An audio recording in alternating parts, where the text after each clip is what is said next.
Call to order the Wednesday, November 11th, 2020 regular meeting of the Board of School Trustees. Would you please stand and join the board in the Pledge of Allegiance? I pledge allegiance to the flag of the United States of America and to the republic for which it stands, one nation, under God, indivisible, with liberty and justice for all. Thank you. Item 1.03, adoption of the agenda. It is recommended that the agenda for the November 11, 2020 regular meeting of the Board of School Trustees be adopted as presented. Second. Been moved and seconded to adopt the agenda as presented. Is there any discussion on the motion? If not, all in favor? Aye. Opposed? Motion carried. Now we're in the recognition section of the agenda. Item 2.01, McDonald's MAC grant recipient, Mr. Rendell.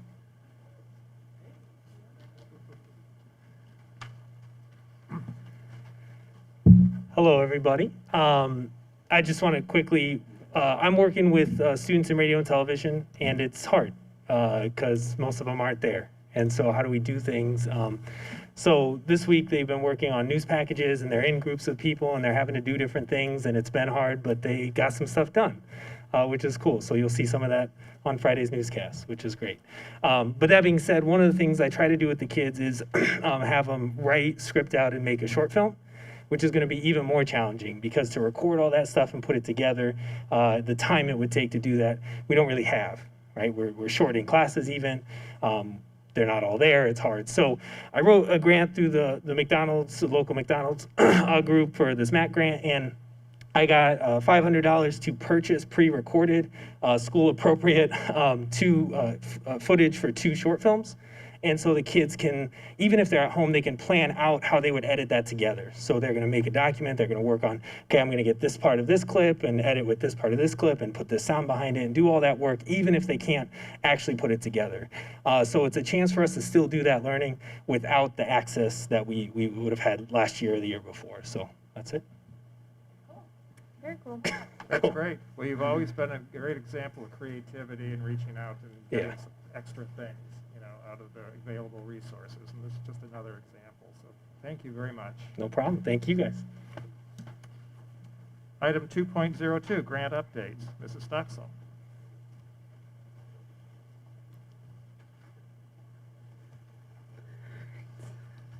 President Curry, Superintendent Barker, members of the board, it is my honor to share 2 grant updates on behalf of the Curriculum and Instruction Department. First, we received a digital learning grant, just under $75,000 from the Indiana Department of Education. This competitive grant was awarded to schools to develop comprehensive plans to bring blended and digital learning training to teachers. We will use a train-the-trainer model with our already established partners in tech, our teacher leaders. And we will partner with Digital Promise, a nationally recognized organization, to leverage micro-credentials. This means as our teachers participate and use what they learn in the classroom, they will receive micro-credentials or badges that are recognized beyond School City of Mishawaka by organizations across the country. Now, First Lieutenant David Strawn is going to update you on a second grant that we received.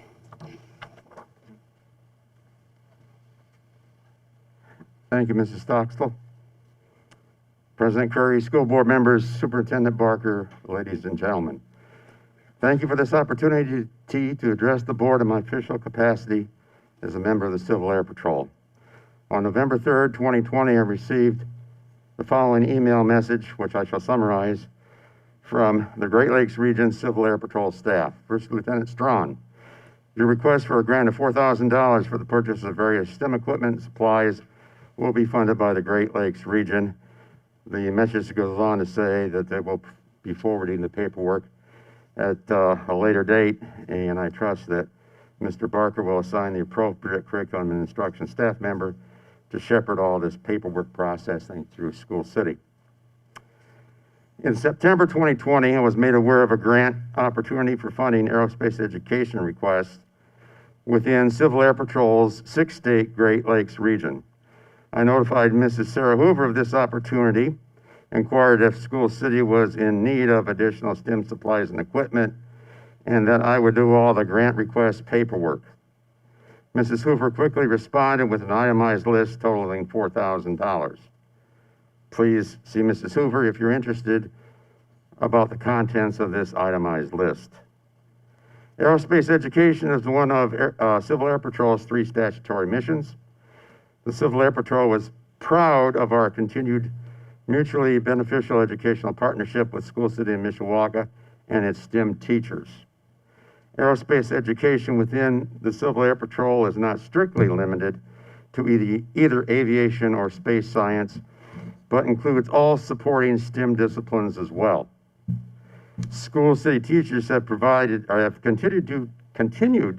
to provide empirically demonstrated superior results over time through their individual and collective creativity, passion for their subject matter, and concern for the academic well-being of their students. It is our pleasure to be associated with an Indiana Public School Corporation where excellence in STEM programming is both planned and continually demonstrated. On behalf of Colonel Matthew Creed, Commander of Great Lakes Region Civil Air Patrol, it is our pleasure to award School City of Mishawaka this $4,000 STEM grant.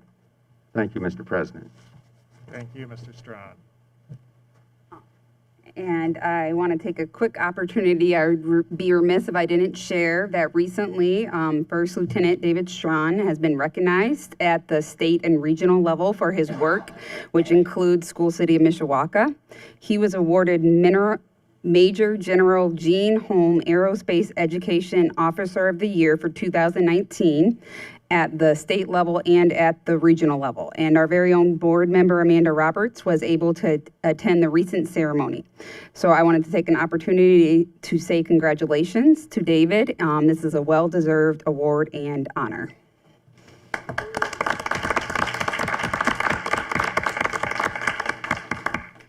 Congratulations, David. Thank you, Ms. Stocksell. Just note, we have here about $79,000 worth of grants, been reported today. And it seems as if every meeting we have grant, reports on grants received. And I can remember a day when we never got reports on grants received because we didn't get grants. We didn't go out and actively seek them. And I think it's just remarkable, and I think it's a real credit to our staff and to all of you who are participating in this to find these alternative, funding sources. And it would be, I think, real interesting, not only for us, but for the public to know, perhaps at the end of the year, at the end of the calendar year, or the academic year, to add up, all the grants that have been received as the result of all your work, and to let us know. I bet we'd be astonished by the amount. That's a great point and suggestion, and we will do so, and thank you. Thank you. Item 2.03, 2020 Reader's Choice Award for Best Public Schools. Ms. Sauer. Good evening, everyone. President Curry, Mr. Barker, and the rest of the board members. Once again, as you can see, the community has spoken, and we have been voted the best schools in the region. Every year, readers in the South Bend Tribune are asked to nominate, cast ballots, and choose the winners in more than 150 categories. There are 4 contests in the Kids in Education category, and for the second year in a row, Mishawaka schools have taken the top prize in the Reader's Choice Awards for the best public schools. You might be asking yourself why. Well, it's because of all of you. From our board members to our teachers to our students, everyone is a winner tonight. It's because of our students. From our littles to our graduates, learning in person or learning virtually, thank you for choosing enrolling in the best public schools in the region. It's because of our teachers, the enthusiasm and energy of our first and second year wonders to the wisdom of our experienced educators who wouldn't want to do anything else. Thank you for creating leaders in a culture of excellence.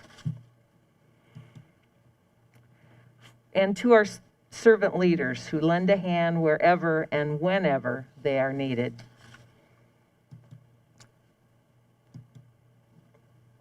To our school families and community partners, there are too many to list. So please take a moment to congratulate your colleagues, our students, fellow cavemen, and while you're at it, give yourself a pat on the back. Thank you for making School City of Mishawaka the region's best public schools. Thank you, Ms. Sauer, and it is quite an honor, and it is a reflection of a team approach. And the other thing that I just want to mention quickly, and certainly David reminded me, today is Veterans Day, and I would like to say something to all the veterans today. Thank you for your service, and we were able to actually record something. The Mishawaka Network just put something out on our a YouTube page. If you could take a look at it. You know, every year the elementaries do a huge outpouring of presentations, and families come. Obviously, they couldn't do that this year, so we captured it to bring to you, and I hope you guys can take a look at that. Happy Veterans Day. Thank you. We're now in the comments and questions from the floor section of the agenda, 3.01, representatives of the PTA. Is there anyone from the PTA who would like to address the board? Item 3.02, representatives of school employees. Item 3.03, representatives of the Mishawaka Education Foundation. Mr. Levon. Good evening, thank you. My name is Corey Laban. I'm proud to serve on the board of directors for Mishawaka Education Foundation.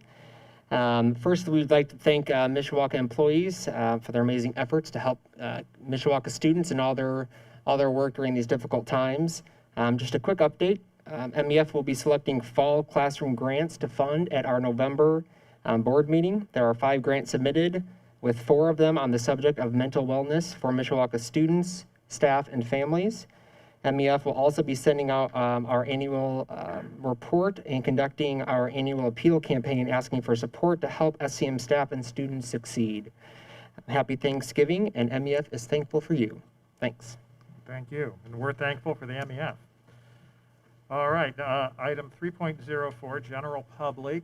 2 people have signed up to speak, so I'll call you in the order that you signed up. And when you get up to the podium, if you could please begin by stating your name and confirming your address for the record. First to sign up was, and I don't know whether that's his first name, last name first, Cassidy Richard or Richard Cassidy?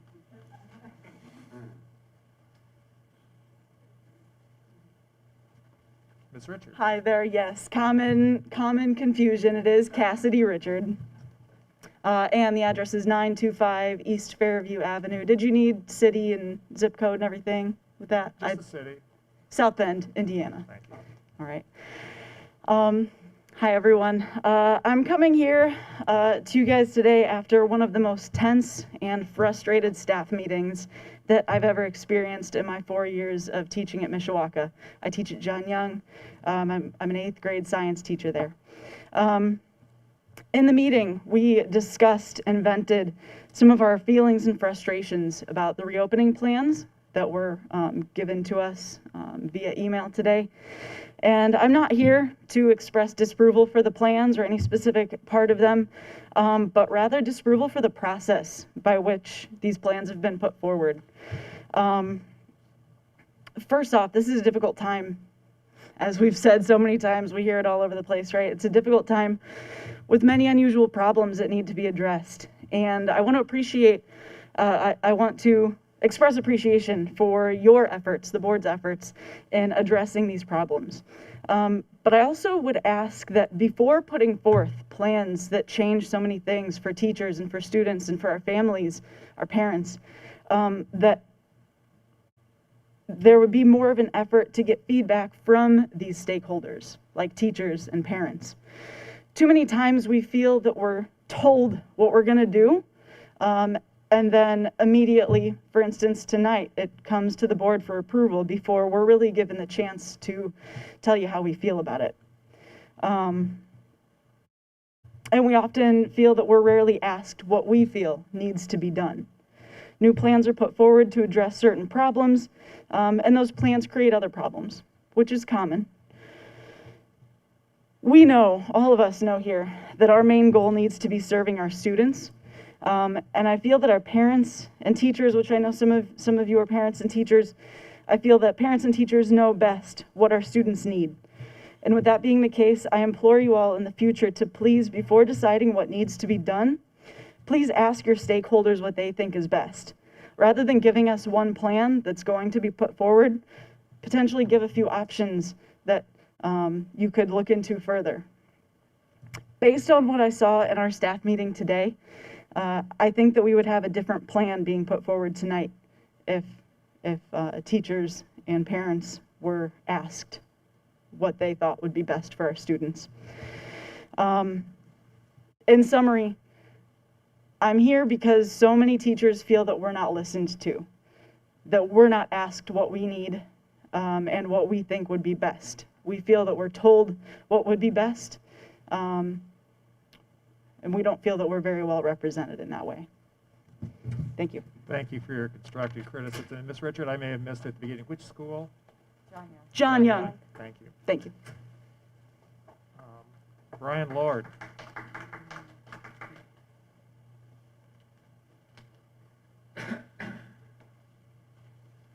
Good evening. I'm Brian Lord. My address is 810 West 10th Street in Mishawaka. I am also a colleague of Ms. Richards. I am a 7th grade math teacher over at John Young.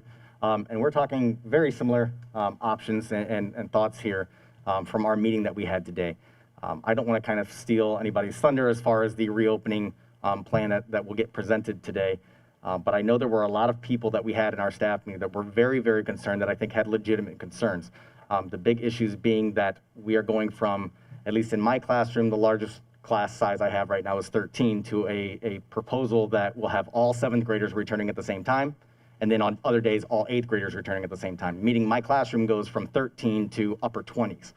I don't have the physical space to house those students in there. So that has me concerned, and many of my colleagues, for my own well-being of my family and their family, as well as the students that we have in there. Now, is that the only issue that really needs to be addressed? No, I don't think it is. But I know along with, I don't even know how many hundreds of thousands of people saw Mrs. Foley's speech before.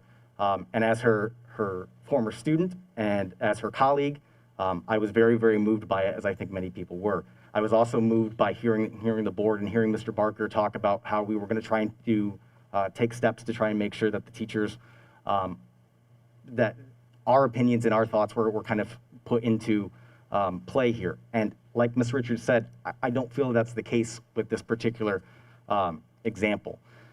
So just to give you a quick little time frame or timeline of what I experienced with this proposal was, I first heard about it 5 days ago on Friday. It was 3:30 after school. My team leader asked the members of my team if we could hang around after school so they could talk about what were two options presented.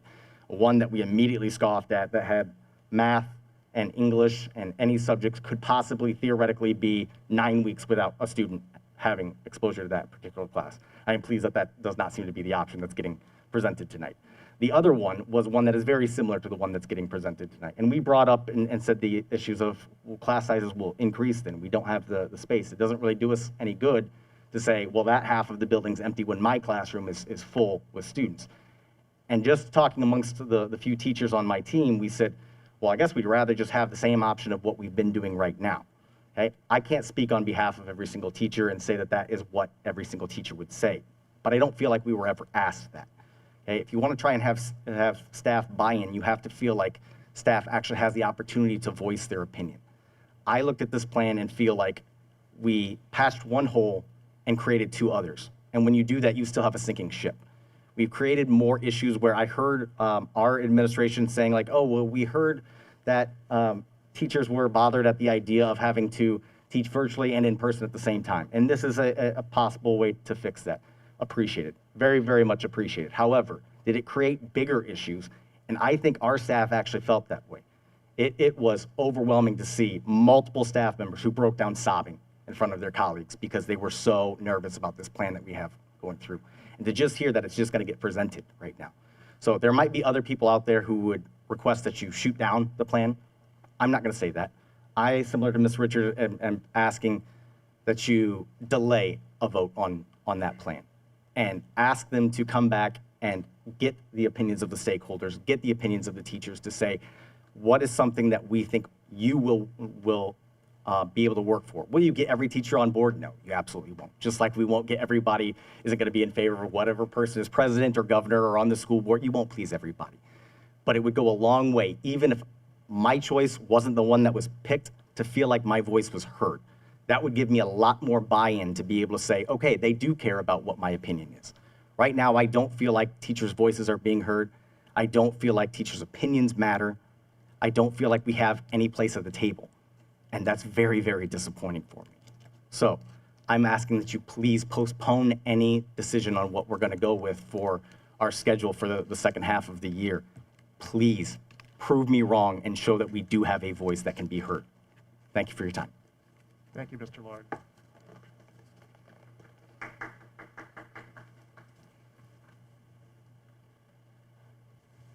Moving into the consent agenda, item 4.01, approval of the minutes of the October 28, 2020 regular meeting of the Board of School Trustees.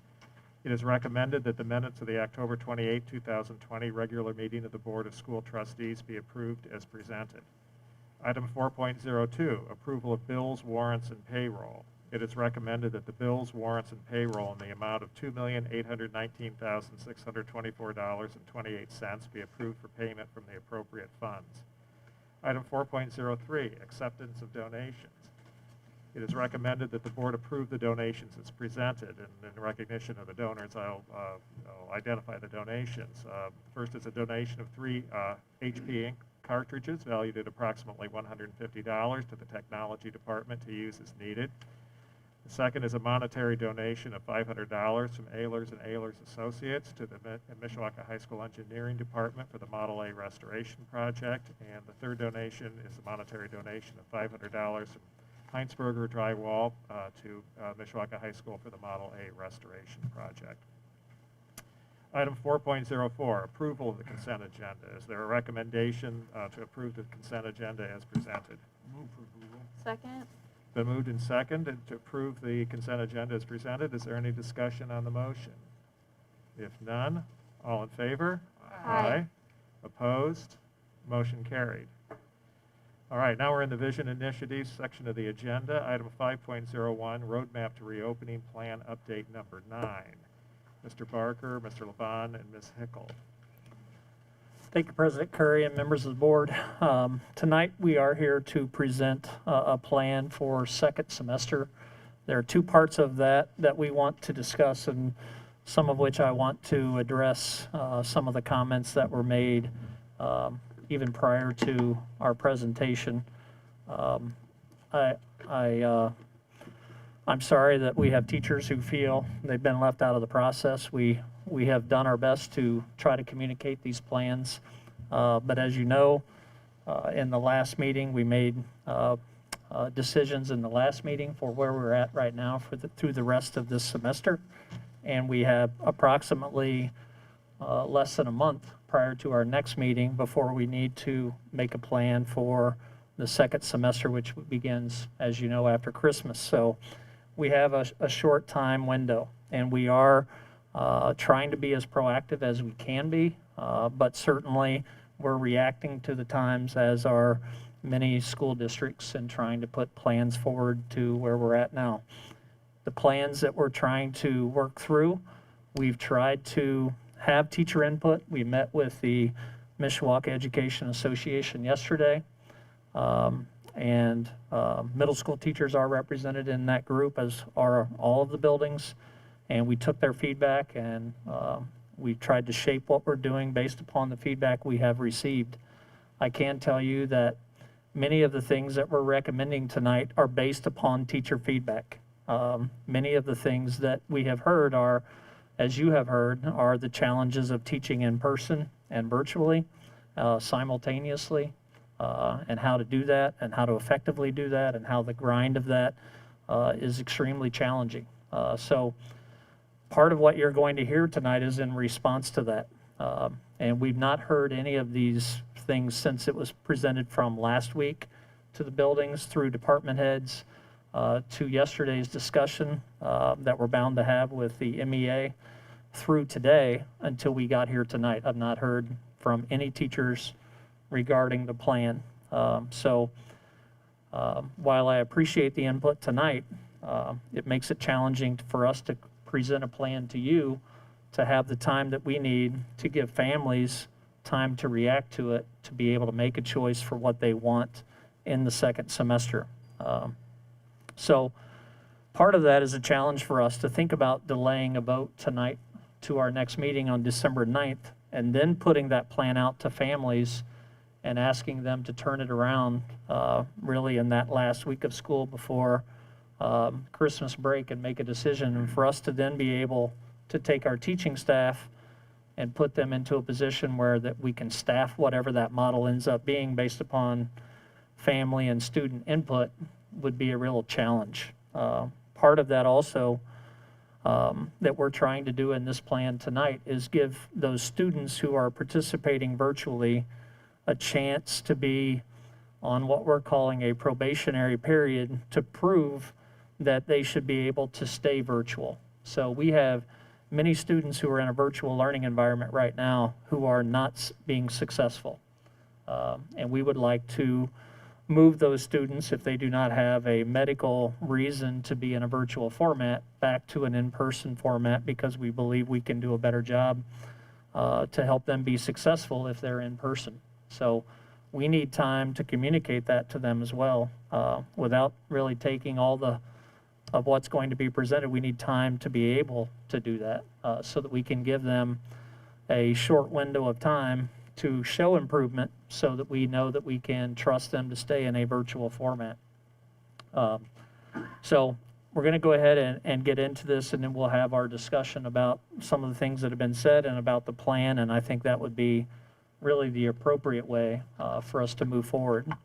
I will tell you this, tonight's plan is twofold. One of the things that we want to spend time talking about that I have great concerns for is in the area of pandemic fatigue that we're seeing in our community, across our state and country for that matter. And due to the spike in numbers that we're seeing of positive cases and quarantine, that's something that we want to have a conversation about tonight. And then the second part of tonight's plan will be in regards to the second semester learning plan.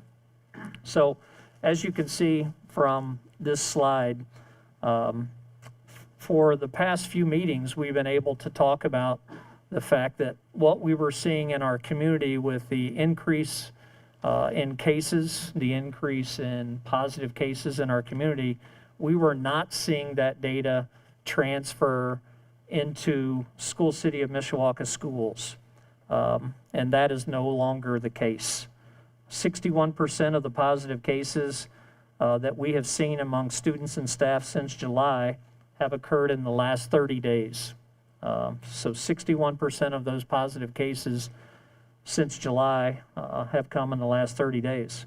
This graphic was created yesterday, and it shows that we've had those 41 positive cases in those last 30 days. And it should be noted that we added 5 more to that just today in cases. So you can certainly see that there is a spike in cases. For these same reasons, you're seeing school districts across the state make announcements to move to completely virtual learning environments again. Many of them started that way, as you know that we did, and many are starting to move that way again.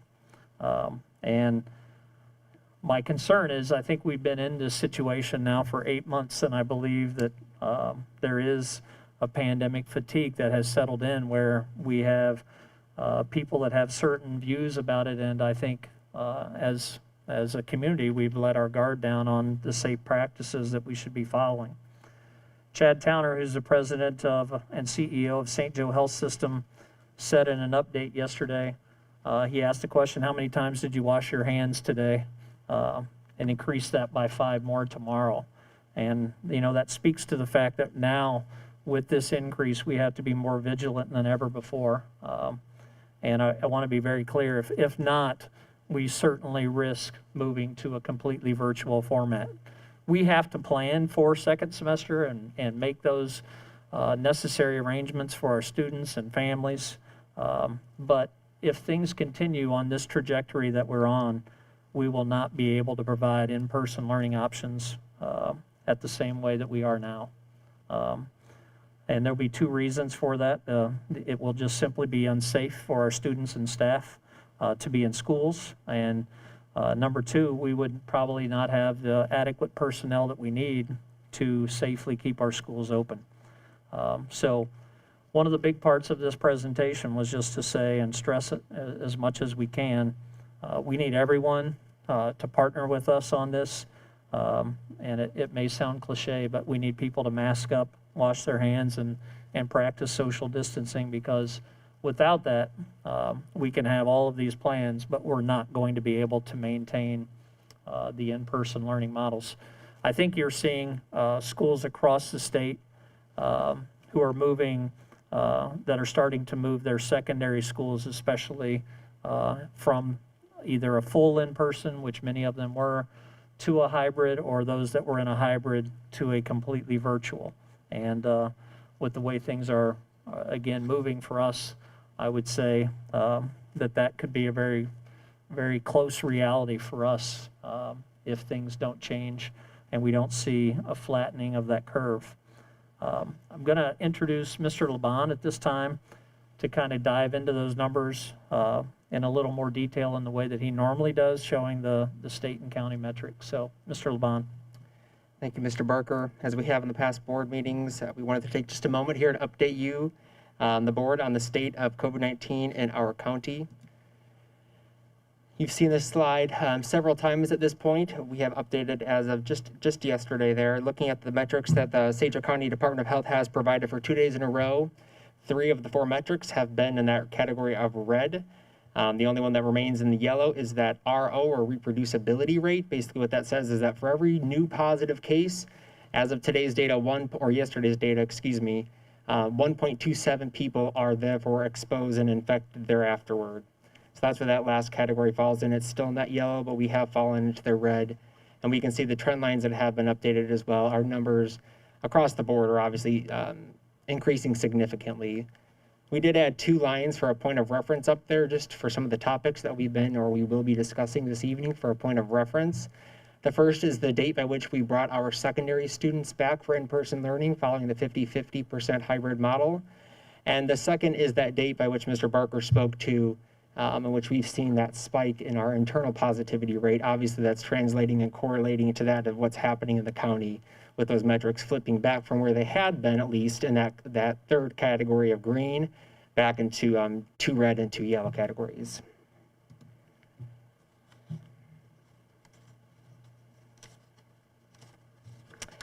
Looking at the Indiana State Department of Health metrics, which again reflect just 2 metrics, the 7-day positivity rate and the weekly cases per 100,000 residents. Collectively, they form a county status score ranging from 0 to 3. St. Joe County status, again, this week was 2.0, which continues to place us in that orange category. However, I think it's important to note that last week, the second metric, which is the 7-day positivity rate, was at a 6.05. As of this afternoon, it jumped to 8.03, so it jumped almost 2 full percent. If we were to see that same correlation from to next week that we saw from last week to today, St. Joe County will move into the red category as of next week. The other map that you see here, just for a point of reference, again, to understand where we were and where we have come to, where we are now. That first smaller map was included in Governor Holcomb's update that we'll speak to here in just a moment. But this was as of September 26th, the 4 color codes represented here in this smaller map as to what you see represented today. Almost every single county has moved, obviously, into a different category, and a worse category based on community transmission.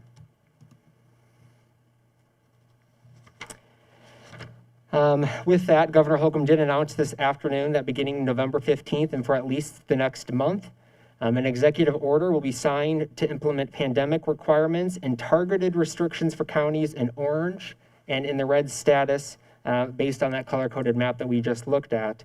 Beginning this weekend, Indiana will no longer be in stage 5. The day that Governor Holcomb announced stage 5, Indiana's total positivity rate was 3.9%. As of this afternoon, he reported that the 7-day positivity rate is now at 10.3%, up a full 6% since the day that Indiana entered stage 5. For counties that are in orange, which is obviously pertinent to St. Joe County, social gatherings of any kind, inside or outside, are limited to 50 people. Special, seasonal, and commercial events planned for more than 50 people require a specific safety plan that has to be approved by the local health department. Attendance at indoor winter K-12 extracurricular and co-curricular events is limited to a 25% capacity. If we were to hypothetically move and stay into that red zone, and again, we wouldn't react necessarily based on that single week's movement, but rather a trend over multiple weeks, attendance at those events would be limited to just players, coaches, essential support personnel, and the parents and guardians only. There are obviously many elements that are going to be included in Governor Holcomb's new executive order, but we will reemphasize that we are all part of the solution. And now more than ever, it's time that we have to hunker down. We have to resist that fatigue that Mr. Barker spoke to that we've talked about before, and we have to continue modeling those mitigation strategies that have proven to reduce the risk of transmission. Regardless if we find ourselves in the red or the orange category, we of course will ensure that our plans are up to date and they reflect the most recent update and guidance from our local and our state health officials. Before I turn it over to Ms. Hickel, we want to acknowledge that while we're here this evening to discuss the learning models for our second semester, obviously we just spent several minutes talking about the realities that we find ourselves in, and we're certainly not ignoring those things. Right now we are thinking of them as non-exclusive events. We have a responsibility to be as proactive as we possibly can be, and part of that responsibility is having a plan in place for what second semester looks like. And that obviously is making the assumption that the data will allow us to function in some model of hybrid learning, right? What happens between now and that point is an entirely different story. Again, we're very aware of what happens in those numbers and where we're trending. And much like we see across the state and across other communities, there is a very strong likelihood that if things continue to trend as they have over the last 30 days for us here in Mishawaka, in the number of positive cases and then subsequently the number of students, teachers, and staff that we have in quarantine, we will have no other option but to roll back into an entirely virtual model for a period of time. We're obviously not here this evening to make any sort of official announcement, but much like many others, it would behoove us not to encourage families to begin thinking through that process and making any necessary preparations. Should we find ourselves in that case, we could be as prepared as possible. At the end of the day, we obviously will continue to seek a balance of the educational interests and priorities of our students, with that, the safety and the health and the well-being of our students, our staff, our teachers, and the community at large. So at this time, I'm going to turn it over to Ms. Hickel, and she will talk to, again, what second semester plans look like for Mishawaka students. Thank you. Thank you.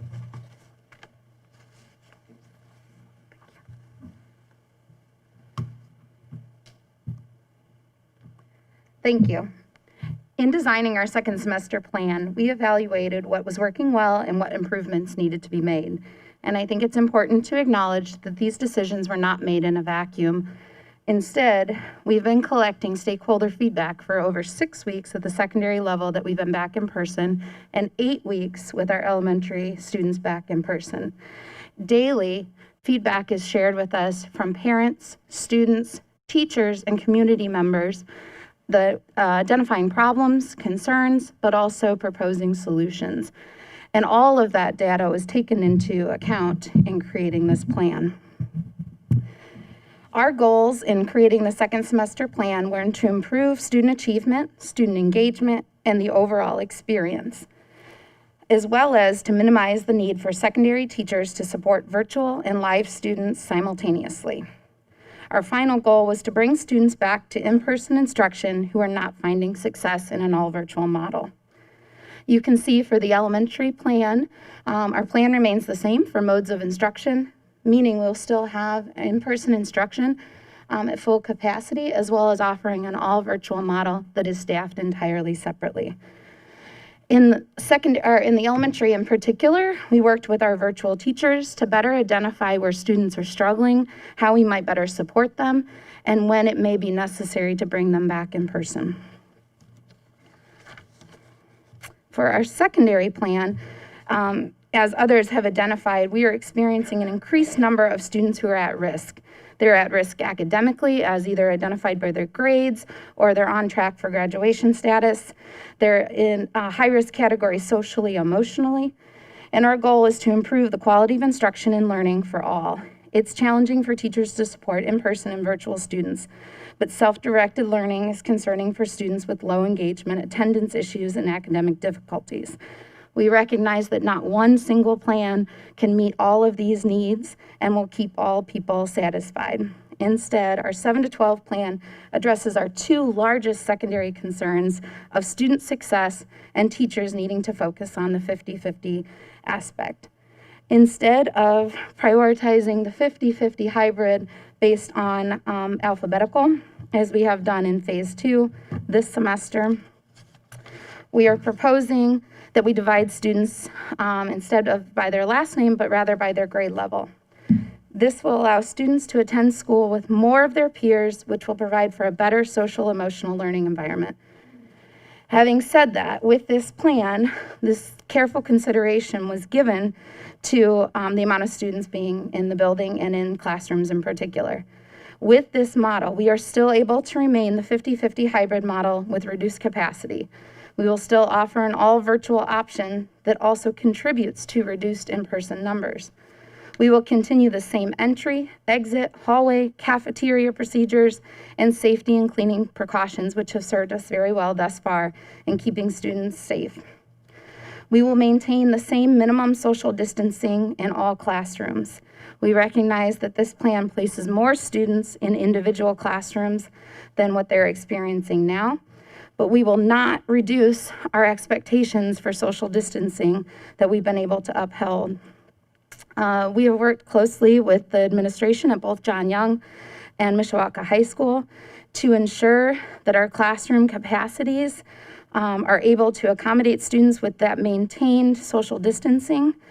And if it was needed, we have alternate rooms we can move our classrooms in if they exceeded the capacity they currently are at. You can see for Mishawaka High School, the majority of the Mishawaka plan is the same as the John Young plan, with the exception that we prioritize time for juniors and seniors, giving them in-person instruction 3 out of the 5 days a week. Core classes will be able to support virtual live instruction on the days that grade levels are virtual, improving the experience for students and staff. Students who remain in all virtual at the secondary level will have a combination of virtual live and self-directed learning.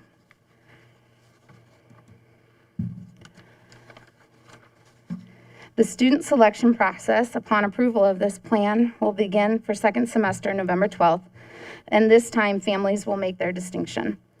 Students currently participating in-person and wishing to stay in person do not need to complete the form. No action on the part of an in-person student will be considered a recommitment to in-person instruction. While we want to support all families' needs and continue to offer an all-virtual model, we need to make sure that all of our students are able to find success if they participate in virtual learning. For this reason, we want to proceed by identifying these students who are not currently finding success in an all-virtual model. We will work with these students and families to help them find success virtually or move them back to in-person instruction. Finally, a condensed timeline of the process and the procedures that will take place to get us ready for second semester, which includes the communication to families, the commitment form, the need to use the data at the elementary level for staffing, and our ability to communicate elementary sectioning and teaching assignments. We know that there will not be a one-size-fits-all solution or one plan that meets everyone's needs, but throughout this process, we have continually looked for opportunities to improve, problem solve, and provide the safest and best learning environment possible given the circumstances. We aren't naive to the data and the reality that is currently, that we're currently experiencing, but we must always continue to plan for the future while also being cognizant of the data and closely monitoring our present situation. And back to you, Mr. Barker. Okay. Matt, just so we can address some of the comments that were made earlier, would you go back to slides 8 and 9, and we'll drill into that a little bit more so you can see specifically what that looks like and what those teachers are referring to in regards to their enrollments in classes and things like that. So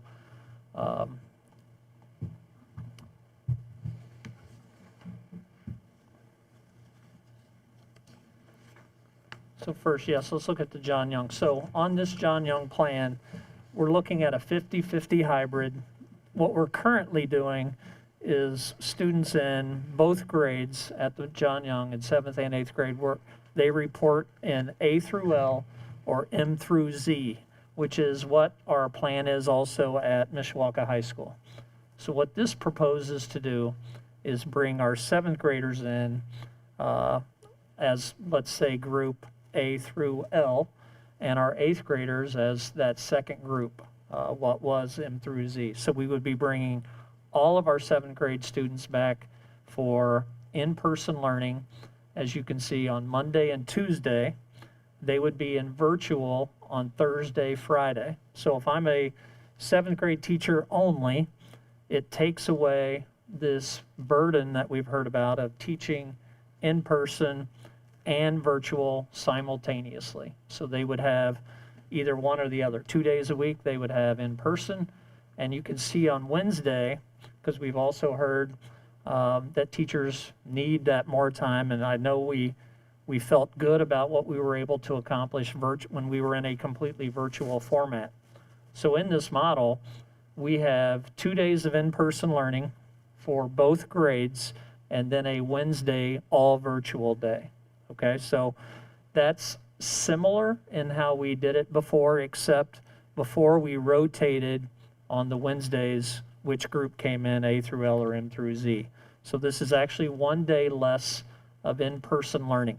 Okay, so I just want you to be able to make those comparisons and then also know why we made that recommendation for 7th graders all at once. What teachers said tonight in terms of that will drive the numbers up in their classes is absolutely true. It will. It will bring more into their rooms. It will look much more like what you see in our elementaries, because in our elementaries, they have all of their students at once, except for those who are in a completely virtual. So it would look almost identical to what it does in all 7 of our elementary schools, and give them the benefit, like our elementary teachers, of teaching in person only when they have those students that way. Same thing then for 8th grade. They would be completely virtual Monday through Wednesday, and then an in-person on Thursday, Friday. So while I hear what was said tonight, it will increase the numbers. We can still maintain the minimum social distancing that the governor's executive order calls for in our classrooms. In some ways, this will possibly move some teachers to bigger classrooms. If they're in a small classroom, we would have that potentially, especially at Mishawaka High School and some of the older classrooms that we have there. But from talking with the administration, we can accommodate that to the level of the governor's executive order. Now, that does not provide 6 feet of social distancing, but we do not have that in probably most, if not all, of our elementary classes do not have that as well. So if you go to the next slide for the Mishawaka High School, it looks very similar. Instead of grades 7 and 8, you see groups for freshmen, sophomores, and then juniors, seniors. The only difference here is there's not an all virtual day on Wednesday.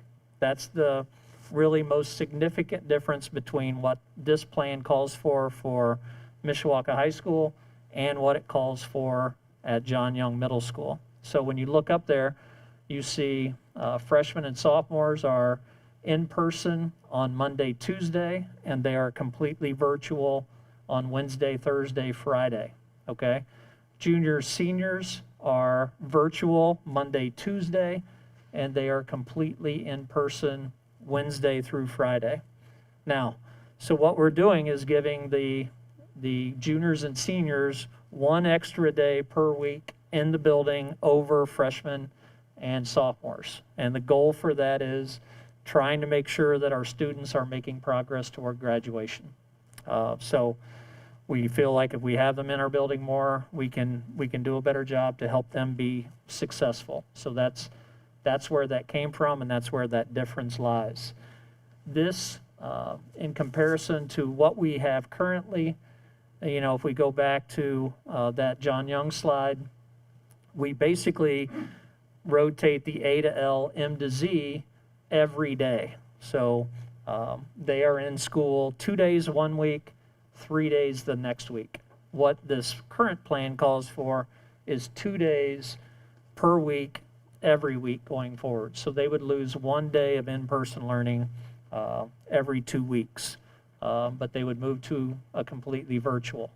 And I know what we heard about the teacher voice tonight, but we have 40 pages of comments prior to the changes that we made last time.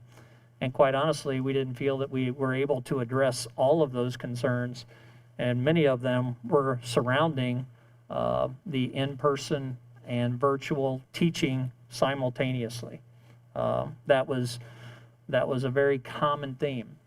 So while I appreciate the comments that we heard, I know what our goal has been. I'm sorry that it hasn't been received that way, but it's certainly been about trying to meet the needs that the teachers were telling us about. So going back to the previous, or the next slide for the high school, again, the only difference there is the A to L and M to Z for juniors, seniors, and then the freshman, sophomore group.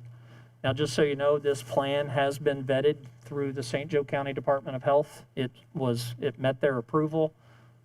They understood all of the things that we've just talked about because we went through that with them.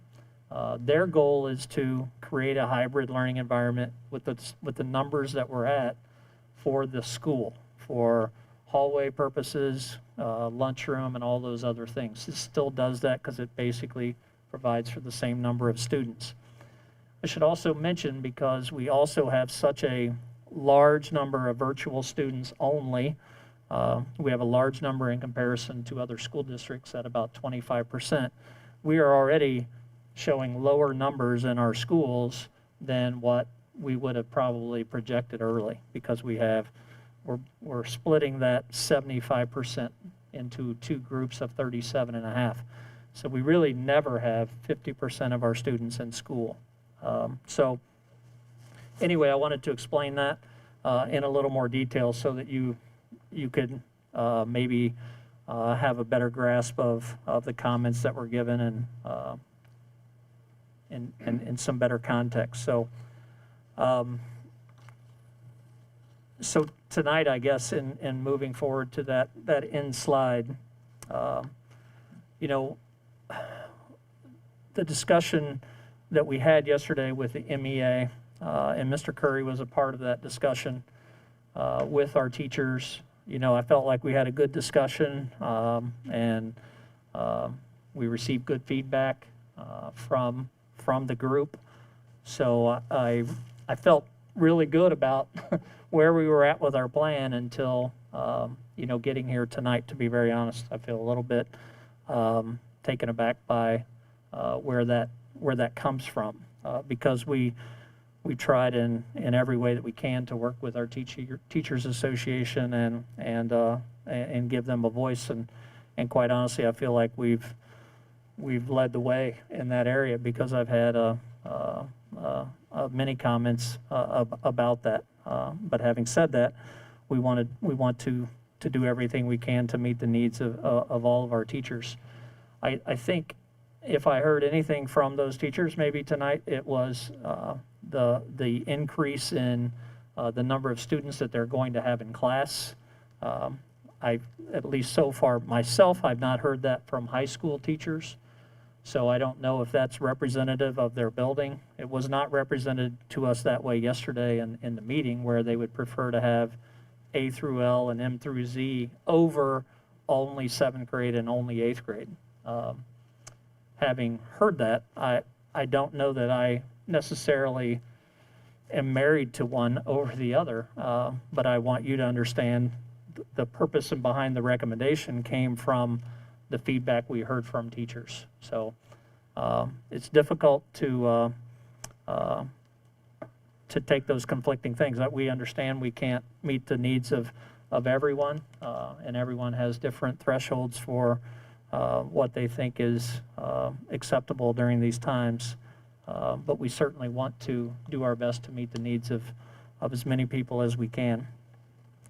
So tonight you've heard, of our concerns for the pandemic fatigue and the increase in cases, and our concern that we will be coming to you either in a public meeting or even before a public meeting to make you aware that we're at a position where we can no longer safely keep our schools open. We're not there yet, but we have great concerns for where the numbers are going.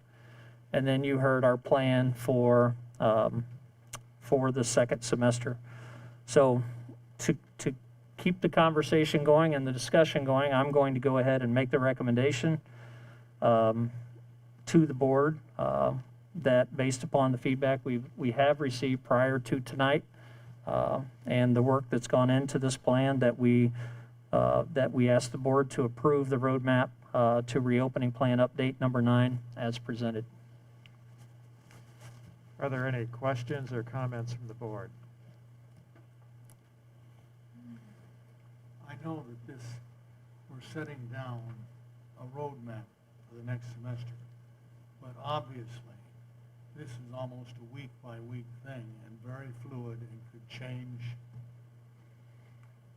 many times in the next 4 or 5 months. So keeping that in mind, why I think we need to realize that this is a fluid plan.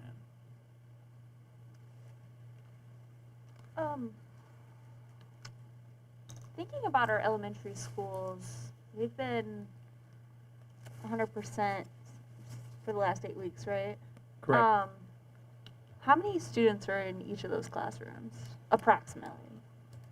It would be similar to the numbers that you heard. I mean, instead of them having 12, they could have 24 because they have all of them, at the same time.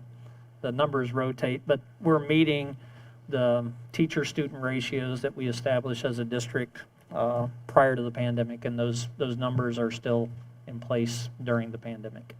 I was just thinking through, it seems like our middle school teachers are concerned about the increase in students in their classrooms. If there are successes at the elementary school level that maybe those teachers could share with the secondary teachers, maybe, I don't know how much of that is fear of the unknown because they're used to 12 kids in their class, and increasing that to 24 seems terrifying. I'm not sure, but perhaps there could be more collaboration between buildings. What is Beager seeing, and how could that help John Young, or how could that help, Mishawaka High School? I'm not sure how much of that is going on, but I feel like that piece might be essential in helping alleviate some of those fears. That's a good point. This is for Dick. Based on the day that you spent with the teacher, the entire day, and based on what you gained, the knowledge that you gained on the stress that they were under, the pressure that they were under, the lack of time for anything,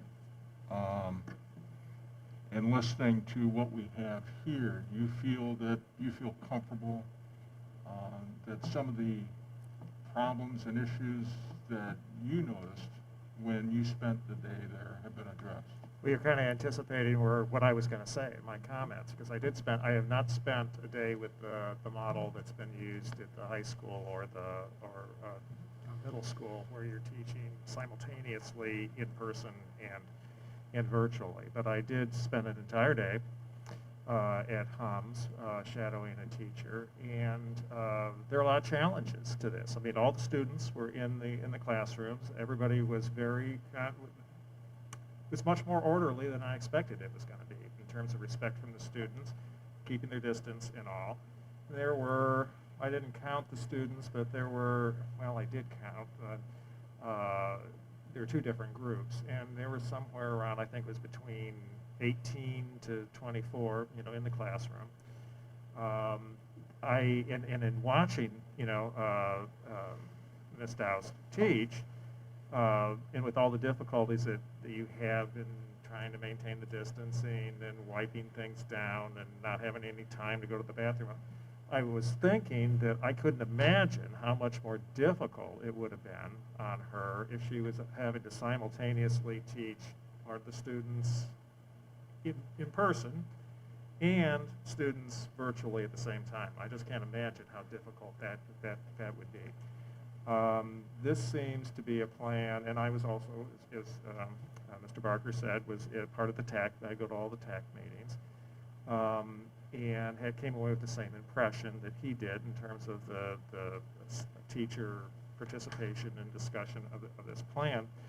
That it seems to me that it would be easier to teach to be teaching in one model only on one day, to be teaching students that are in front of you, and only students are in front of you, or teaching students that are only virtual, and that the students would be all receiving the same kind of instruction as well, rather than having that sort of a blend of different topics. You teach one topic on a day that it's just trying to teach it to both the virtual and in person at the same time. They're going to receive things differently.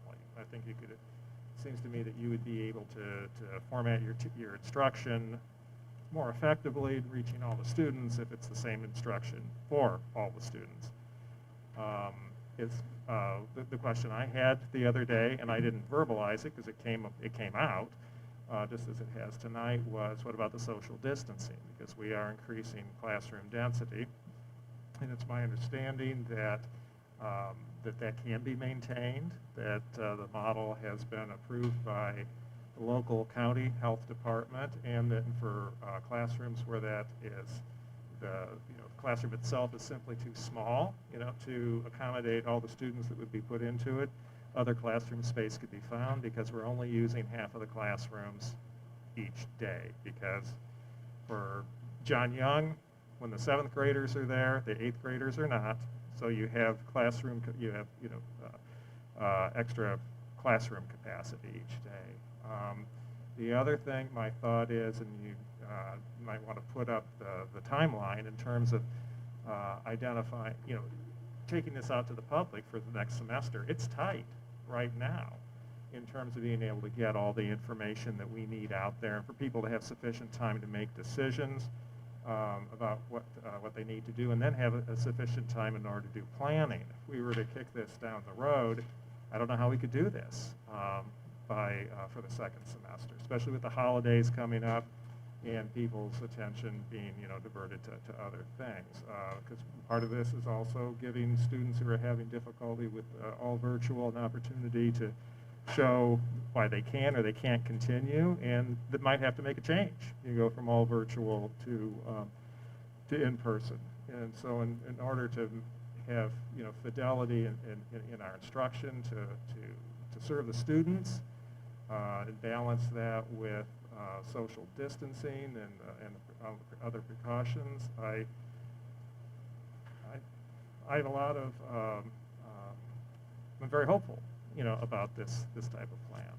I think it also seems to me to address a lot of the things that were brought up in terms of the questions that went out to our teachers about, what are the problems that you're experiencing. Now, we got back 40 pages or more of comments, and I read through all those, and I imagine, a lot of you did it, as well, because we all got those. And this is an attempt to address, I think, a lot of the issues that were brought up in that feedback that we got from our staff.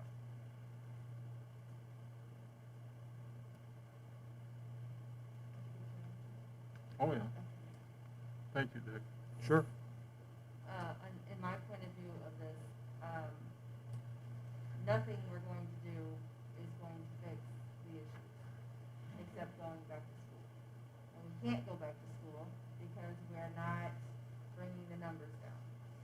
I think that this is a short-term plan. I honestly believe that by the end of the month, we'll be back to virtual because our numbers are going to continue to grow. And so this is a very short-term plan because I believe that school's not going to be in session, period. I don't believe that we didn't take in the consideration of the teachers because I read through the list, I read through the comments. Did we navigate through and answer or fix all the issues? Absolutely not. Did we accommodate everybody's needs and wants? We can't. But I do believe that for the majority, and our MEA and the TAC meetings, and those are the places where the representation from the teachers and the concerns need to come, and that's where the things happen. The emails that we receive, and I am super grateful to get the emails and the phone calls, and understand where everybody is coming from and understand the needs and the wants. But in this issue, in this time and day where we are at, it's just we can't accommodate everything. So I believe that in our best way, and I have kids that go to John Young and go to the high school, and would I rather them be in more than they're out? Absolutely. Do I think it's more important for the seniors to be in school than out of school? Absolutely. So it doesn't accommodate everybody's needs, but it is in the best way that we know how to do it today. And as I said, I think today is today and tomorrow will change, and by the end of this month we will not be in school at all. So if our numbers continue to do what they're doing. So I don't lose perspective of we're all on your sides, student and teachers. We're all on the side of going back to school full time, all the time, and getting back to normal.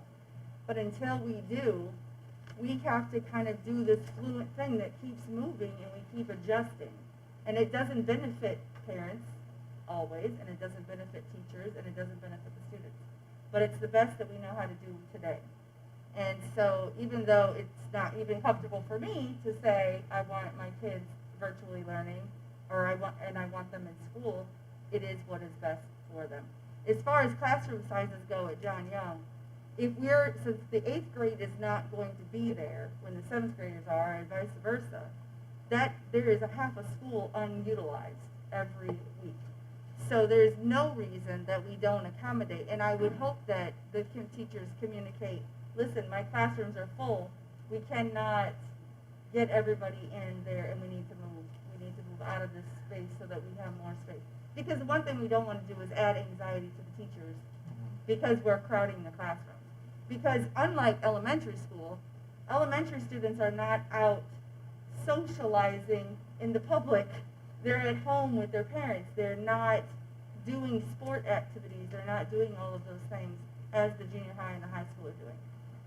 And so where the fatigue of COVID has hit our students bigger and more aggressively than our adults. But so we have to take in perspective, they're seeing more people, they're around more people, and it should give our teachers a little bit of anxiety if they can't social distance and keep the space and keep it separated.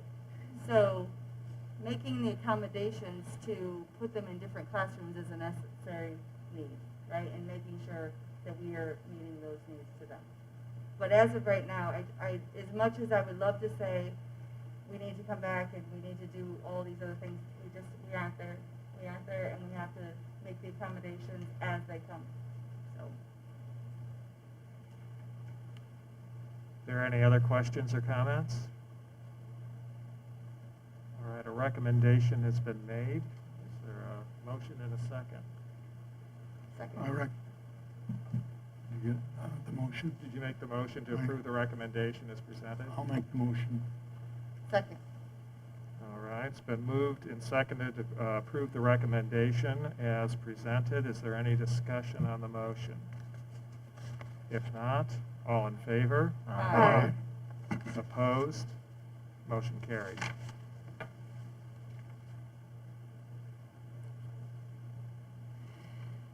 And thank everybody for the discussion and the airing of concerns. I think that's very important for us to have. We don't have anything under reports and discussion items. It takes us to human resources. Item 7.01, the personnel report. Mr. Calderon. Thank you. President Curry, board members, Superintendent Barker, it is recommended that the personnel report dated November 11th, 2020 be approved as presented. So moved. Second. Been moved and seconded to approve the personnel report as presented. Is there any discussion on the motion? If not, all in favor? Aye. Opposed? Motion carried. Item 8.01, School City of Mishawaka pledge to address the digital divide. Mr. Modlin.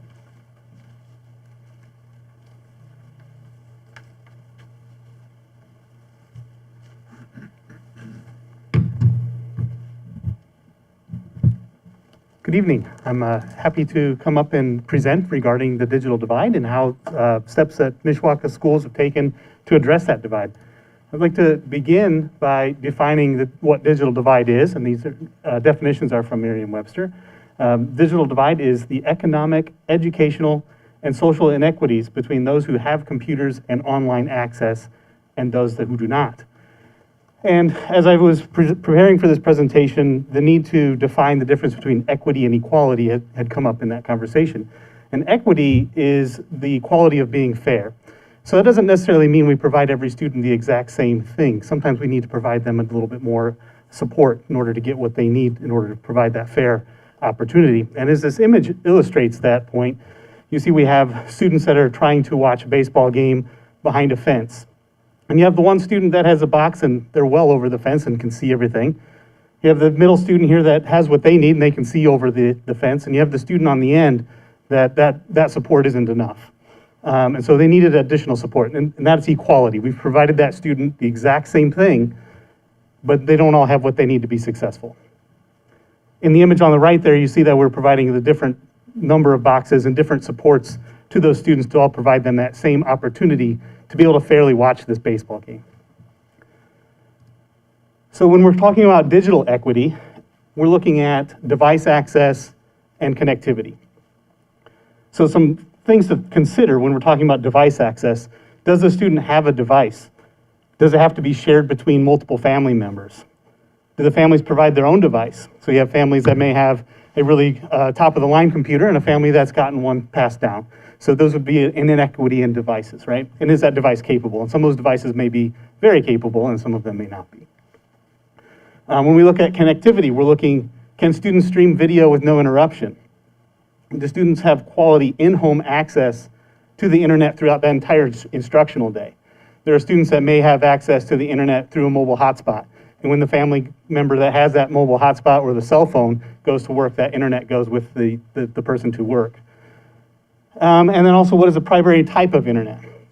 Because there's different types that are going to impact the connectivity to instruction. So ways that we're addressing equity in devices. Here we have addressed and provided each student a Chromebook. That gives a common platform for a teacher to plan so that when a student opens up that Chromebook, the teacher knows that every student has that same opportunity to open up and get to the lessons and the materials that that teacher is providing. Mishawaka has also provided that service plan.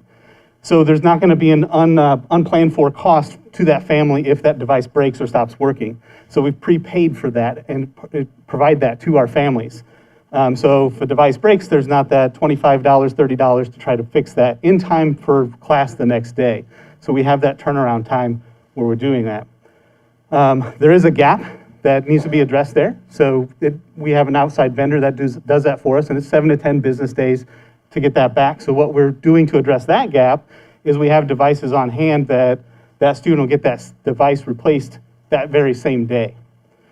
It could mean that there's also a gap in time between that morning when we find out that the device is broken and that afternoon when we're able to get that device.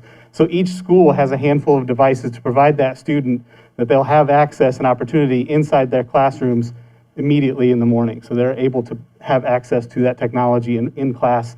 And by having that the same day, when we go between an in-person instruction, we're having that device delivered that same day. So the next day, if they're virtual, they still have that device.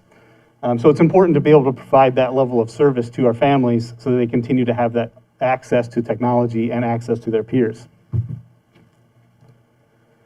We're looking at addressing equity and connectivity. I'm looking at kind of two different ways that we're approaching this. The first is that I like to talk about is universal access, right? We're putting out, we have public access in a variety of places around the community, but we're also adding that public access in the parks. So that'll be free and public for everybody, but also students, when they open up their School City of Mishawaka device in the park, it'll automatically connect. So we're working out those details with the city. So we're having more opportunities for students to be able to do that in a variety of places. However, to provide equitable access to their peers, families that do not have internet at home shouldn't be expected to send their kids out to the park to be able to go to get internet. So we have that in-home opportunities for families where we're sponsoring internet. We have two approaches to that. We have one approach where we're providing wired internet, where a family is able to get connected through Comcast, and we sponsor that family and we'll pay on their behalf for 12 months. And we're using the GEARS funds for that.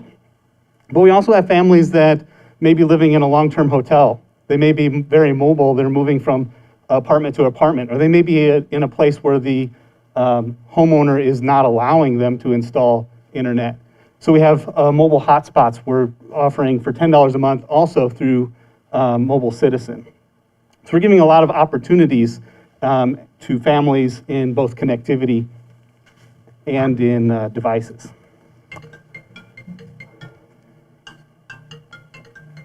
So our next steps is to continue to expand that data collection and identifying families that have that need.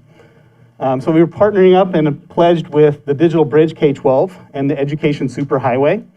They have a mapping tool for our use to help visualize the data that we collect. So we can actually map this out for us. We can look at areas of the town that have students that do not have internet, and we can help connect them and identify services for them. We can identify areas of the community that have a family-owned device or a student-owned, or a school corporation-owned device, and we'll be able to get those connected. So to help collect that data, the TechPoint Youth Foundation has connected with volunteers that will call families and help connect them, because we know that if we're asking for, do you have online internet access via an online form, we may not get everybody and capture and identify those families that are in most need. So they're offering that opportunity as well. And we'll continue to store and move towards storing that data that we collect on connectivity and device access in Skyward so that we can continue to address those issues as they arise. So I'd like to thank you for the opportunity to discuss how we're addressing the digital divide in School City of Mishawaka and open up the floor to any questions or comments. Thank you, Mr. Modlin. Are there any questions or comments? Appreciate the report. Thank you. Thank you for all you're doing. Now we're in the business and operations section of the agenda, 9.01, recommendation to approve third-party administrator agreement with Auditorium. Mr. Newman and Ms. Sanders.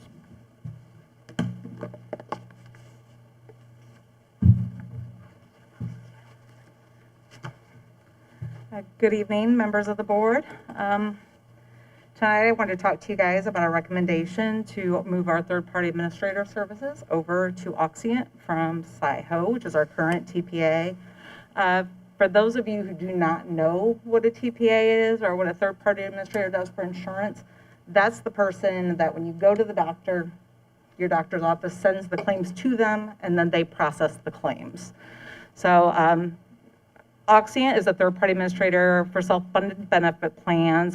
One of the things that really drew us to them is that they're very innovative and very savvy with their technology. They're constantly growing and expanding to bring new things. And when you see their website, once we switch over to the plan, you'll see what great benefits they'll bring to our employees.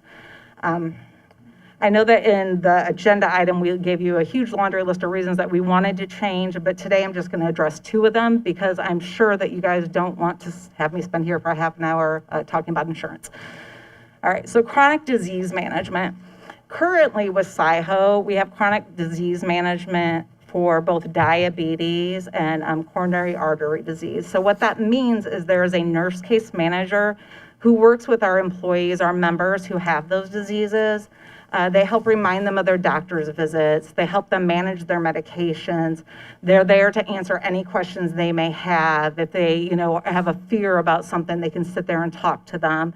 When we switch to Auditorium, if you guys agree to that tonight, we will have it then also for asthma, chronic obstructive pulmonary disease and congestive heart failure, which we think will be a great value add for our employees to give them those same resources.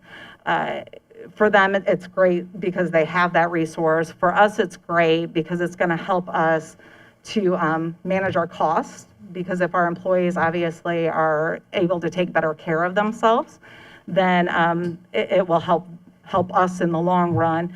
But then it's also going to help us with some reporting purposes. We'll be able to see more what bringing that nurse case management to them helps with our plan costs in the long run. They have a much more expansive reporting than we had with SciHo. Oops. Can I jump in for a second? Of course. I think this is probably one of the most critical parts of the plan, because with that mentorship or help or guidance, they're actively looking at the participants of the plan that have health issues in those areas. Yeah, it's huge. And if we can work with those people, staff members and family members, and hopefully point them in the right direction, can bring some of the claims costs down. I'll tell you, with my company, my organization right now, we're in a renewal process. Our fixed costs are less. I mean, the projected fixed costs for the plan for next year are less than this year. The problem I have is our pre-funding costs for the claims, for the anticipated claims, are up 42%. And we don't have something like this, and this would be helpful. And this is what's helping our plan. It's a huge value add for our employees. It's definitely huge. And it was one of our biggest draws for making the switch. I know if you see in your agenda item, the cost value was pretty minimal, but there were a lot of great benefits for it. The other thing that I found very important is that we will have dedicated customer support for SCM employees. We actually will have our own phone number that our employees and their other members, their family members, will use when they call in. And the people that help them will be specific to our employees. So they will know our 120-some page plan document forward and backward. When our employees call, they should definitely be getting the right answer. And it's going to be very convenient for them. They also have like a mobile chat that you can do with them if you are much more familiar, obviously, with using apps nowadays and things like that. They'll be able to chat through there, get notifications of claims through an app. We think that the customer support, SciHo has given us great customer support, but we think that we can do better with Auxient. So this was our kind of number 2 reason for wanting to make this change. And the last thing I wanted to address is the considerations for our employees with this. Our biggest concern with making the change is the way our plan is designed. A lot of people think my insurance is SciHo, and that's not really the truth. SciHo just runs the claims through, but because there are so many different little pieces to it, people don't really understand the network is Select. That's not changing. We're not changing the doctors that are available. Our pharmacy formulary is going to stay exactly the same. We are just changing who manages the claims and also the nurse case management piece of it. So our goal is to reach out to members tomorrow, if you guys approve this, and explain to them exactly how this will work and what they're going to see on their side if we make this change. Make sure that they're educated on the fact that nothing is going to really change for them. They will, of course, receive a new ID card, but the plan should remain the same. And as always, we will be here if they have any questions or need any help with anything. I think what the turnaround time on processing claims with SciHo was a certain amount of time. Mm-hmm. And what we have to be mindful of here with the change to another TPA is, what will the processing time be? Will it remain the same? Will it be timely, or will it begin to fall back? It should remain the same and be timely. So when we first make the change, obviously, any claims that are processed in December are going to get sent over to SciHo, but Auxient will be doing the run-in with the claim, so that means they will take over processing those. So they will work with SciHo to have SciHo submit them. And then one of the nice things about having the smaller network like we have very easy access to the providers in the network. So Select will also be reaching out to the providers, letting them know that our members have made this change and try to address it on that side too. But the claim should still be processed fairly quickly.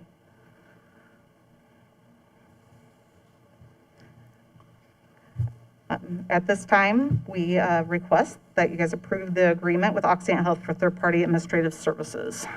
Move for approval. Second. Been moved and seconded to approve the recommendation. Is there any discussion on the motion? I would just add this, thanks to Ms. Sanders for her presentation, and thanks even more for her work with our employees. She is a valuable resource. She doesn't always get a chance to present at board meetings, but she is a big part of the customer service experience that our employees receive here, and we're blessed to have her in her role as benefits coordinator. So thanks for all your work, Ms. Sanders. Thank you. Thank you. I've darkened her office many times. All right, it's been moved and seconded to approve the recommendation. Any discussion on the motion? If not, all in favor? Aye. Opposed? Motion carried. Thank you, Ms. Sanders. Item 9.02, recommendation to approve change order with HRP Construction. Mr. Newman. Just so you know, Mr. Newman is joining us virtually tonight, so he is on a call. So, Mr. Newman, go ahead. Can everybody hear me okay? Yes. Yes. Yep. Okay. Thank you, President Curry and members of the board. This evening, the administration is seeking approval of change order number 4 with HRP Construction on our traffic safety project.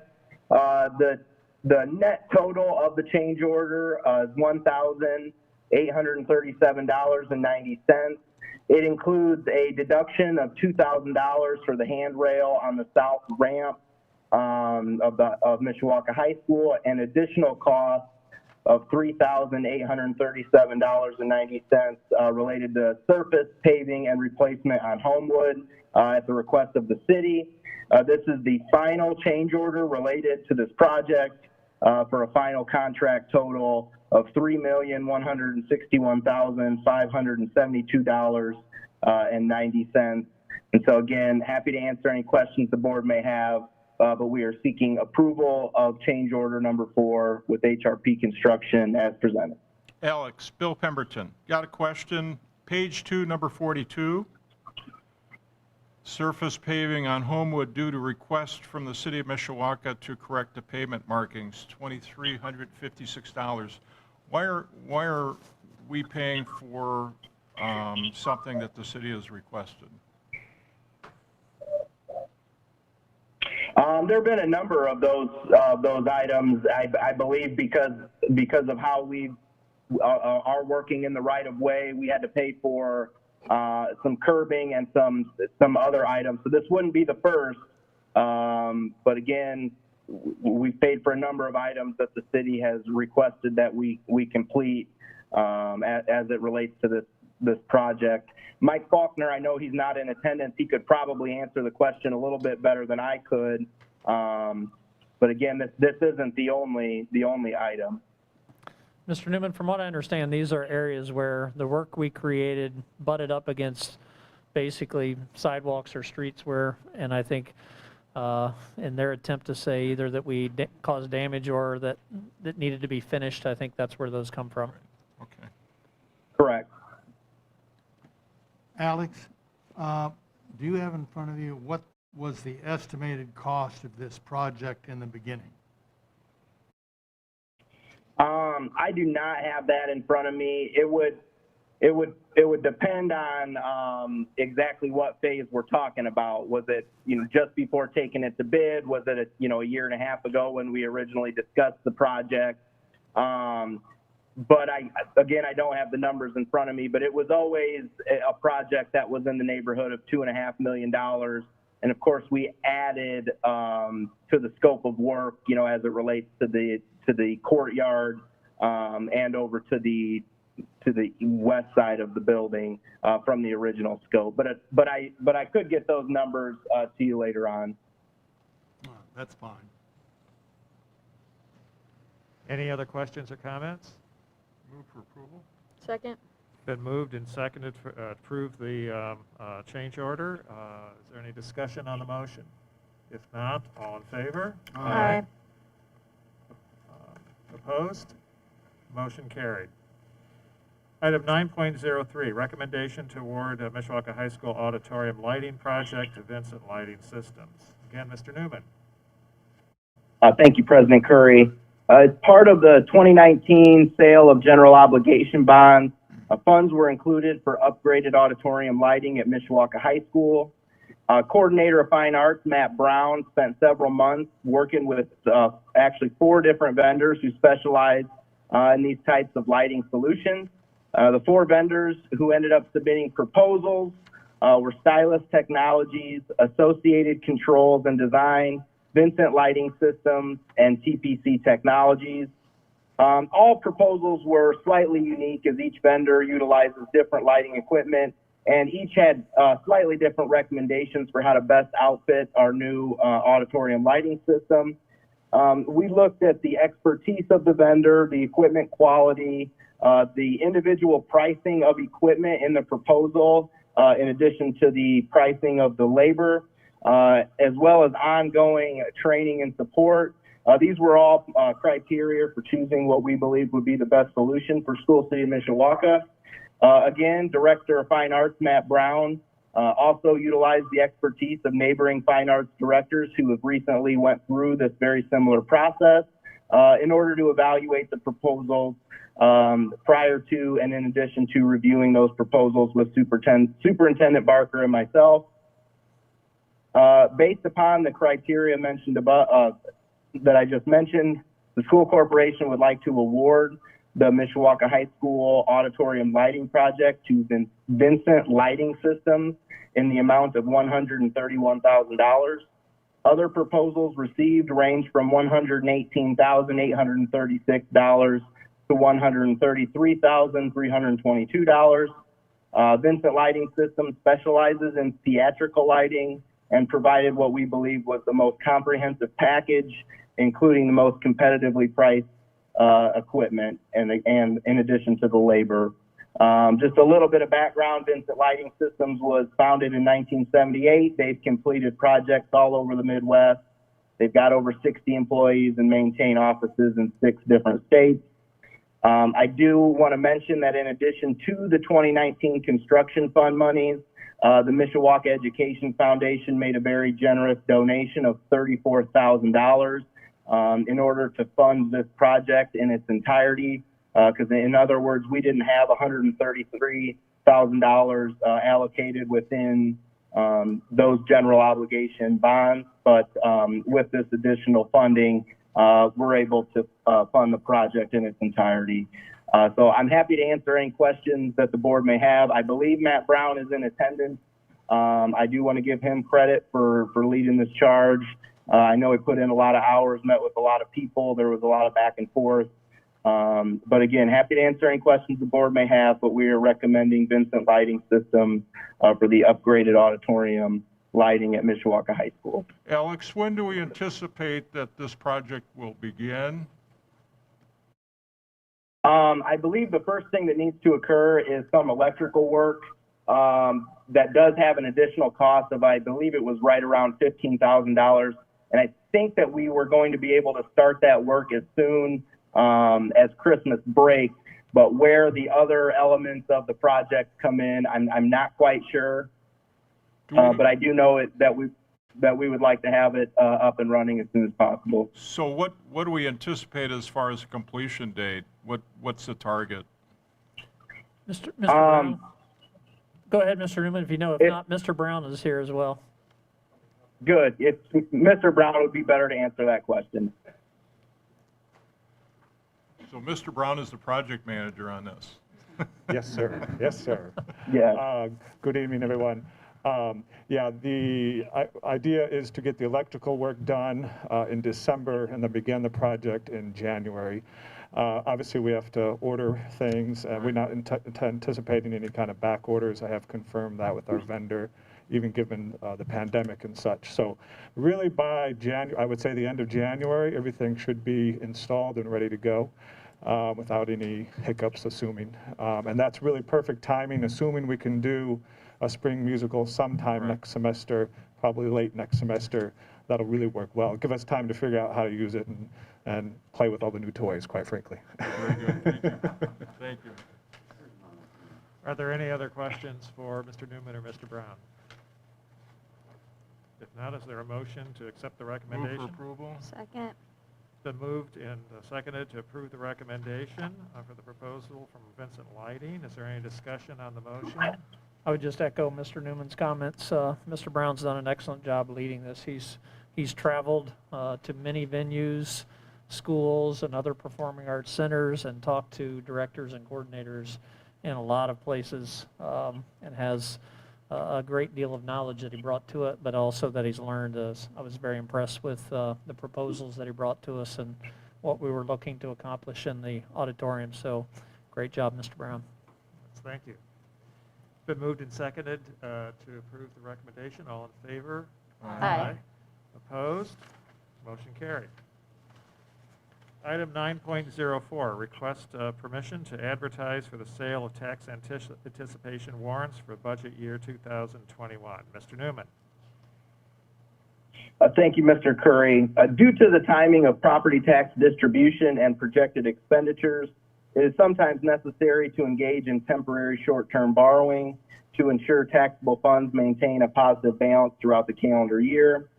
Based on completed cash flow projections, School City of Mishawaka is eligible to borrow up to $2,518,000 in tax anticipation warrants for budget year 2021. I listed in the background statement various years and the amount that the school has borrowed.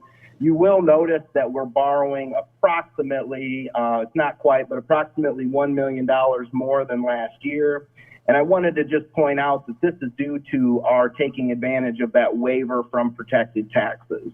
When you take advantage of moving, in a sense, $1 million of cash balance from the debt service fund into that operations fund. And so by virtue of reducing that cash balance, when I run out these cash flows, we're again eligible to borrow an additional $1 million because of that. So I did just want to point that out, why there was the increase from last year, or from this year to next year. But again, the school corporation will work with T.W. Peterson Law Office. He helped me complete the sale of tax anticipation warrants, or the notice of sale. We've utilized his law office since 2011. With board approval this evening, the notice of sale would be posted twice. Tomorrow on November 12th and also November 19th in both the South Bend Tribune and Mishawaka Enterprise. Bids would be received on December 8th, and the low bidder will be brought to the board for approval at our December 9th board meeting. Again, I'm happy to answer any questions the board may have, but the administration is seeking permission to advertise for the sale of tax anticipation warrants for budget year 2021. Second. Been moved and seconded to approve the recommendation. Is there any discussion on the motion? If not, all in favor? Aye. Opposed? Thank you, Mr. Newman. Item 9.05, request permission to advertise for E-rate Category 1 public bids. Mr. Mabey. Good evening. The Schools and Libraries Universal Service Support Program, commonly known as the E-rate program, helps us obtain affordable telecommunications and internet access. School City of Mishawaka is reimbursed 80% of the cost for internet and wide area networks. This reimbursement percentage is based upon the number of SEM students receiving free and reduced lunch. The existing internet and wide area network contracts are due to expire June 30th, 2021, which allows for rebidding to take advantage of any potential cost savings or improved network speed from vendors. The 2021 E-rate bid window has opened. We request to advertise 2 separate bids. Bid 1 for internet access, provided in a laddered pricing structured for 5 to 40 gigabits per second in 5 gigabits increments. And also the second bid, connectivity between schools in a laddered pricing structure for 10, 20, or 40 gigabits per second WAN service. Thank you. Are there any questions for Mr. Mabey or any board comments? In that case, is there a motion to approve the recommendation? Second. Been moved and seconded to approve the recommendation. Is there any discussion on the motion? If not, all in favor? Aye. Opposed? Motion carried. Item 9.06, declaration of obsolete property. Mr. Modlin. Good evening. Every 6 months, we come to the board to declare some obsolete equipment. The equipment here is a variety of devices. We have computers, monitors, televisions, tablets, projectors, printers, and several other various devices. The attached report covers items recycled during the period of May 7th to November 4th. And is recommended to the board to declare the listed technology equipment as obsolete. So moved. Question. Been moved and seconded to accept the recommendation to declare the listed technology obsolete. Oh, yes, Bill, sorry. Where do you take this to recycle it? So it goes into a blue bin and it gets recycled at Goodwill. Okay. That's where I go. Thank you.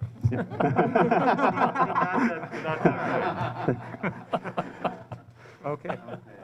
Any other questions or comments? All right. It's been moved and seconded to approve the recommendation. Any discussion on the motion? If not, all in favor? Aye. Opposed? Motion carried. Thank you, Mr. Modlin. Thank you. Item 9.07, proposed 2021 school board meeting dates. Mr. Barker. Thank you, President Curry. You have a copy of the school board calendar for 2021. It basically mirrors the calendar that we have now.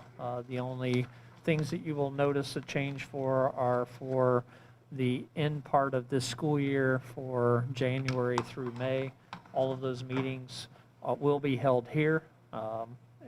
Instead of going out to buildings, we do have plans that by fall of next school year, we'll be visiting our schools for those second meetings of the month.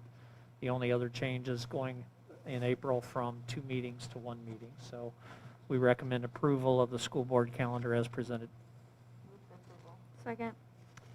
Been moved and seconded to approve the proposed calendar as presented. Is there any discussion on the motion? If not, all in favor? Aye. Opposed? Motion carried. Item 10.01, first reading of policy number 2266. Ms. Pettit.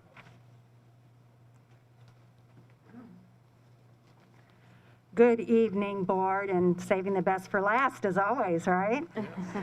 Okay, this is the first reading of policy 2266, non-discrimination on the basis of sex in education programs or activities. This new policy is provided for the purpose of implementing the recent Title IX regulations promulgated by the Department of Education. The regulatory requirements went into effect on August 14th, 2020. The regulations provide detailed requirements concerning Title IX protections, as well as detailed provisions for identifying, reporting, investigating, and making determinations of responsibility for acts of sexual discrimination, harassment, that school corporations must follow in responding to such incidents. Finally, the regulations provide great detail concerning the use of supportive measures, providing remedies, and imposing sanctions to respondents in the event a violation is found to have occurred. In some instances, the process imposed by these regulations is inconsistent with those used in other similar contexts. This is a first reading. Thank you, Ms. Pettit. If there are no questions, then we'll move on to the final item, 11.01, public announcements. The next regular meeting of the Board of School Trustees will be held on December 9, 2020 at 6 p.m. at the Administrative Center, 1402 South Main Street in Mishawaka, Indiana. Is there any other business to come before the board? If not, we are adjourned. Thank you all for attending.